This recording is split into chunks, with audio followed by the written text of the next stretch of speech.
buenas noches, muy buenas tardes desde Ecuador. Este es el blog Desafío Ecuador. En la sección Aquí se habla la plena estamos con el muralista Pavel Egues, con el cual vamos a hablar y a debatir sobre el mural que ha sido presentado en estos días en el Ecuador. Buenas tardes, Pavel. Buenas tardes, Juan, ¿cómo estás? Bien. Eh, no sé si nos podrías comentar un poco sobre esta, este trabajo que llevas haciendo durante algunos años de muralismo. ¿Qué cosa representa en el Ecuador y en Latinoamérica hacer murales o cuál es la diferencia con otro tipo de artes como lo que se ve en una galería? O sea, ¿cuál es la diferencia? ¿Qué cosa que yo pude leer un poco en el diario El Telégrafo el, el artículo que habían escrito y tú mencionabas que esto tenía una connotación también social y bueno, bueno, mejor que tú lo expliques. Así es.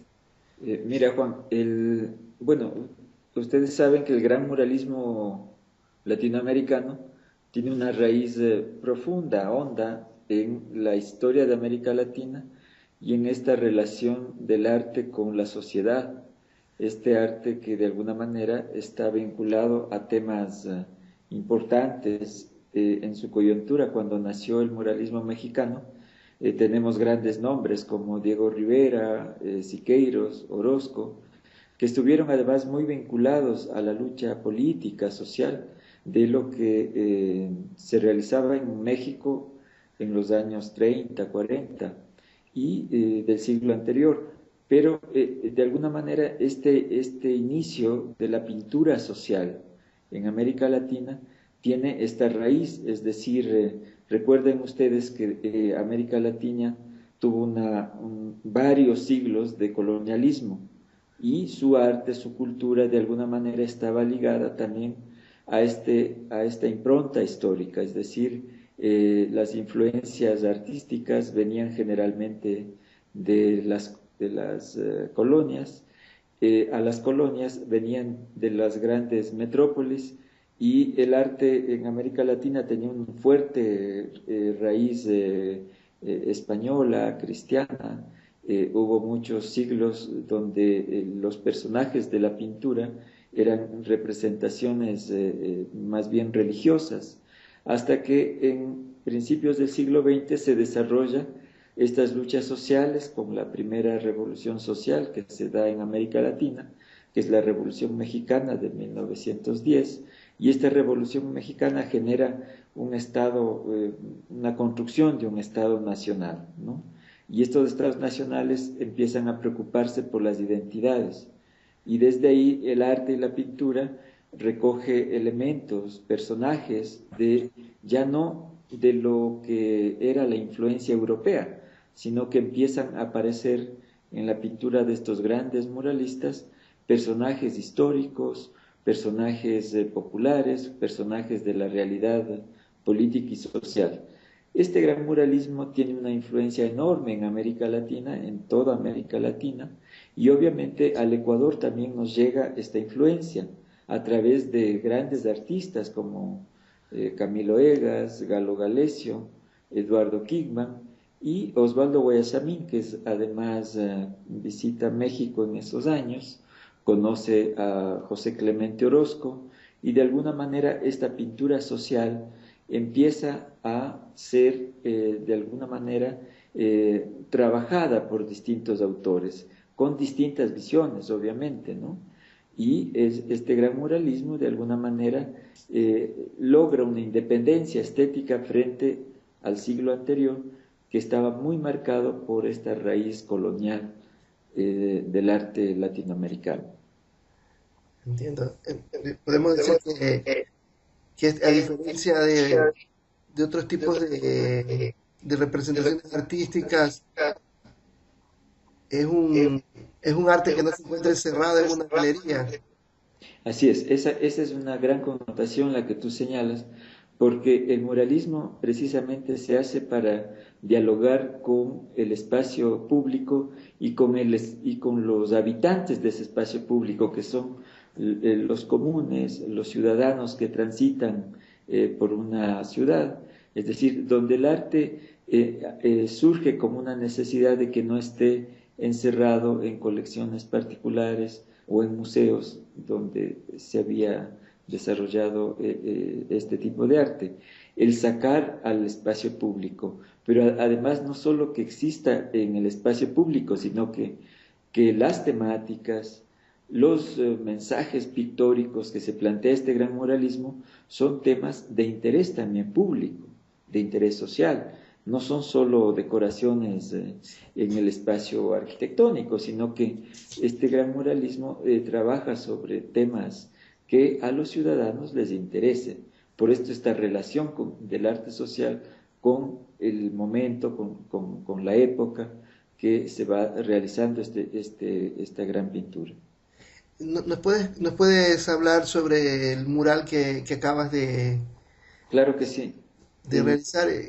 Un poco para entender, para que la gente que nos está escuchando, que vive acá en Europa, en Italia, el mural es solo un lado de la pared de este edificio, o cómo es, o sea, digamos, cómo se encuentra distribuido este Sí. mural. Bueno, el proyecto de este mural surge por una necesidad de, de primero darle un sentido a la historia del Ecuador en el tema de los derechos humanos. La Fiscalía General del Estado me encomienda hacer una obra que sea una especie de reparación simbólica frente a los acontecimientos de violaciones de derechos humanos que investigó la Comisión de la Verdad que se creó en Ecuador. Esta Comisión de la Verdad realizó sus informes y determinó que existieron casi 450 casos de violaciones a los derechos humanos en el periodo del 84 al 2008 en Ecuador. Este es el primer insumo. Luego trabajo una serie de dibujos precisamente con testimonios, talleres con las víctimas por 9 provincias del Ecuador, con familiares y con las víctimas que determinó la Comisión de la Verdad. Y empiezo a hacer una gran serie de dibujos al óleo donde voy recogiendo estos sentimientos, estos testimonios, y luego planteo hacer un mural de 215 metros cuadrados en el edificio que era la Embajada Norteamericana y actualmente es la sede de la Fiscalía General del Estado. Está ubicado en la Avenida Patria, frente a la Casa de la Cultura Ecuatoriana. Y este proyecto tiene, como tú decías, físicamente es un gran mural de 40 metros de largo por 40 metros de alto y se divide en 3 partes. La última parte gira hacia el interior del edificio y se forma una gran L, podríamos decir, donde tienes un frontal donde están 2 partes importantes del mural, que es la historia anterior que recuerda las dictaduras sangrientas del Cono Sur, una representación de esa democracia oligárquica también que viola los derechos humanos, que recogió los casos la Comisión de la Verdad, y una parte donde están los activistas de los derechos humanos, esos seres que nos han dado lecciones profundas de humanismo, por ejemplo, cuando una familia o los padres, en este caso Pedro Restrepo y Elena, Luz de Elena, se mantienen 20 años frente al Palacio de Gobierno y reclamando por la ausencia de sus hijos, que fueron arrebatados por el Estado, porque es un crimen que la desaparición de los niños Restrepo, que hasta ahora esa respuesta no tiene, no ha sido encontrada, es decir, toda esa pregunta, ¿dónde están, en este caso, los hermanos Restrepo? Todavía no hemos podido dar una respuesta, ¿no?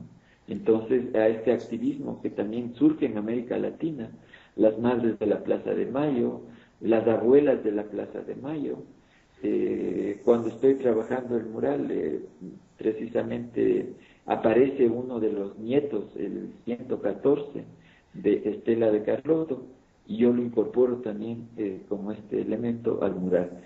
Y casos ya específicos que tienen alguna recordación en la memoria de los ecuatorianos, como el caso de Astra, la muerte del presidente Jaime Roldós, que también quedó en esa incertidumbre que mismo pasó con esa muerte, y casos emblemáticos sobre derechos humanos, hasta los últimos, como por ejemplo el caso de las Dolores, que acaba de ser parcialmente resuelto en las Cortes.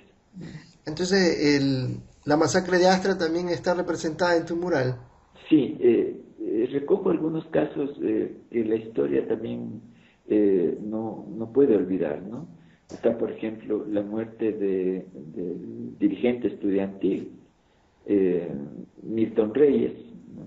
Y esta imagen que a muchos jóvenes nos quedó o niños en ese entonces, donde aparece un estudiante de la Universidad Central en una quebrada de Quito, asesinado y torturado, ¿no? Y que se volvió una especie de ícono de los estudiantes de todo el Ecuador y de distintas tendencias, porque la muerte de un estudiante siempre causa esta conmoción, ¿no? Esta masacre de Astra, que fue muy, muy violenta, que quedó prácticamente en la impunidad, que fueron cientos de obreros del ingenio Astra, Sí. y nuestra generación de alguna manera recuerda estos hechos, ¿no? Claro, es una cosa que en muchos que es importante recordarla porque en muchos libros de historia no se lo menciona y debería ser Sí. importante no. Me parece que fue en el presidente en la época de Guillermo Rodríguez Lara, ¿no? La masacre Me parece que fue en el Triunvirato, en ¿no? el Triunvirato, sí. El Triunvirato anterior.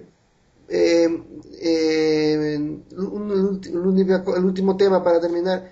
En las redes sociales ha habido una cierta conmoción y aunque ciertos artículos también en el diario Universo han mencionado de que el por qué el rostro de León Febres Cordero y más bien por qué no se podía haber puesto o al lado de ese rostro otras personas que también, bueno, violaron los derechos humanos, como por decir algo, en la época en la masacre en Guayaquil en 1959, por decir, me viene en mente una fecha. O sea, ¿tú cómo ves Sí, este, estos diversos, digamos, opiniones que existen en las redes sociales sobre que si este elemento en tu mural no crea un poco un cierto elemento en el cual bueno, se trata de un poco de esta pugna de que hay en las ideologías de derecha y de izquierda, o sea que, sí. o simplemente tú piensas que fue, o sea, pusiste este rostro porque la Comisión de la Verdad, como tú lo dices, me dio este listado de violaciones a los Mira, derechos humanos. Juan, tú sabes que una obra pictórica, una obra muralística, lo que trata es de dialogar con los comunes. No es una obra para expertos en arte que se quedan en un cenáculo o en una élite especializada. Precisamente está en el espacio público para interrogarnos en ese diálogo. Y en este caso el autor como muralista, ¿qué es lo que busca? Que esa simbología llegue fácilmente a los comunes, que pueda ser entendida. Entonces yo lo que hago es un primer momento donde pongo esta visión de estas dictaduras sangrientas, especialmente del Cono Sur, con la imagen de alguna manera que nos recuerda que el que construyó ese plan Cóndor que unió a países como Brasil, Argentina, Chile, Uruguay, Bolivia, Paraguay, fue precisamente una política hecha por los Estados Unidos a través de la CIA que forma este plan Cóndor y que precisamente toma el nombre más bien del ave libertaria de los Andes. Recordemos que está en nuestro escudo nacional el cóndor como símbolo de libertad, y precisamente el plan se llama cóndor significando todo lo contrario, porque ese plan no significó la libertad, sino que significó la masacre de una generación, 30.000 desaparecidos en Argentina, miles de desaparecidos y torturados en Brasil, que acaba hace 2 días de recibir la presidenta Dilma la Comisión de la Verdad y la investigación de las violaciones de la dictadura brasileña. Es decir, cada país ha hecho estas comisiones de la verdad para precisamente tratar en la historia casos de violaciones de los derechos humanos. ¿Por qué? Porque las gentes requieren verdad sobre todo, pero también justicia y reparación. Entonces, en el Ecuador también se dio esto. Yo, luego de este momento que marca este plan Cóndor, que yo le llamo el plan que mató al cóndor, porque es un plan que asesinó una generación de latinoamericanos, ¿no? Y luego pasa un momento que yo lo llamo más bien la democracia oligárquica. Es un marco, es una representación de esa democracia que puede ser elegida por los votos populares, pero que representó también violaciones a los derechos humanos. No estoy haciendo retratos, sino simbologías. Mucha gente que ve el mural dice es Febres Cordero, pero incluso si esta pintura se expondría en otros países, seguro la gente pondrá otros nombres. Es decir, es una representación de esta democracia oligárquica que terminó violando los derechos humanos. Y la polémica surge precisamente por estas distintas formas de mirar esta pintura, este mural, ¿no? Algunos con sesgos muy obviamente políticos y otros sin ver el conjunto de la obra, ¿no? Porque el detenerse solo en este personaje nos hace olvidar a los otros personajes que tal vez son más importantes que este. Por ejemplo, está un homenaje a las madres de la Plaza de Mayo, a las abuelas, está Rigoberta Menchú como un símbolo de dignidad de los pueblos indígenas de América Latina al recibir su Nobel de la Paz. Está Adolfo Pérez Esquivel, y están de alguna manera una generación de activistas por los derechos humanos que nos han dado este camino de defensa a los derechos humanos. Y finalmente que esta obra, el mensaje es que no se vuelvan a repetir violaciones a los derechos humanos, ni ahora ni nunca, y no en Ecuador y también en todo el mundo. Bueno, Entonces, el hecho de que también tu mural esté en la antigua embajada de los Estados Unidos tiene también ya una simbología en sí, ¿no? Tiene como dices tú, es un grito a los derechos humanos. Te agradezco por tu tiempo, muchas gracias bueno, por darnos este espacio en este blog, y trataremos de difundir en las redes sociales esta entrevista. Muchas gracias y bueno, te adelante. agradezco, Juan. Gracias, gracias a ti. Un saludo. Gracias, que estés muy bien. Cuídate.